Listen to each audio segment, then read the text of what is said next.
네, 정확한 예보가 힘들어지고 있는 날씨 패턴이 나타나고 있다 이런 말씀해 주셨는데 그래서 이제 날씨 관련 기사 등에 달린 댓글을 보면 100mm 이상 온다는 예보에 긴장하고 음, 장사를 접거나 뭐 일정을 취소했는데 비가 한 방울도 오지 않았다. 이런 불만의 목소리가 좀 많은 것 같습니다. 이에 대한 생각은 어떠신지요?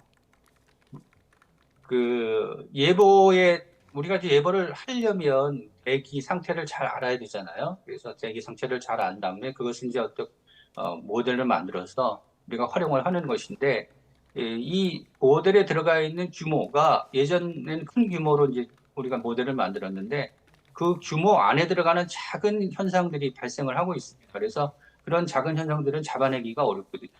그래서 이제 그걸 극복하기 위해서 AI를 우리가 이제 동원을 하고 있는데, 예. AI를 활용하는데 AI 예보의 특징은 뭐냐면 공부를 많이 하는 거지 않습니까? 그러니까 지난 시간의 경험들을 AI가 공부를 하는 것인데, 지금 나타나는 기상현상들은 처음 경험하는 기상현상들이 많아요.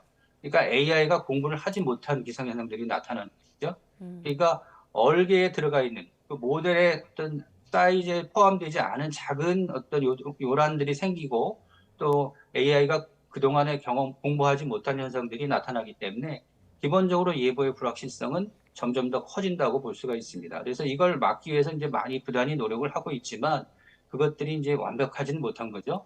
그러니까 자연을 우리가 완벽하게 이해할 수 없기 때문에 이런 예. 현상들이 빚어지는 것인데, 이게 혹시 뭐 일부 국민들의 경우에는 예보를 맞춘다, 뭐 틀렸다 이런 표현들을 많이 하는데 정답이 있는 게 아니거든요. 음. 그러니까 변화가 있고 가능성에 대한 예보라는 걸 확인을 하시고, 그러니까 중요한 것은 기상 정보를 활용하는 방법에 중요한 것입니다. 그러니까 예보가 틀렸다 맞았다 뭐 이런 식으로 논하는 것도 중요하겠지만 그건 나중에 해도 되고요. 현재 지금 피해를 피할 수 있는 방법이 뭐냐를 생각해 봐야 되지 않습니까? 그럴 예. 경우에는 중요한 것은 자기가 있는 지역이 어떤 기상 환경에 놓여 있는지를 확인하는 것이죠. 그러니까 꼭 여러 가지 방법을 이용해서 꼭 아주 최신 정보로 확인을 좀 하셨으면 좋겠습니다. 네. 남북으로 움직이는 기구름이기 때문에 대응하기가 쉽지 않습니다. 네, 예보의 가장 큰 목적은 아무래도 피해 예방이기 때문에 우리 시청자분들께서도 좀 이 예보를 적절히 활용해서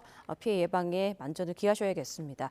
지금 중부지방을 중심으로는 강한 비가 내리는 반면 남부지방과 제주도에는 폭염특보가 발효됐습니다. 장마 기간 내내 이처럼 좀 지역 편차가 큰 날씨가 이어질 것으로 전망이 됩니까?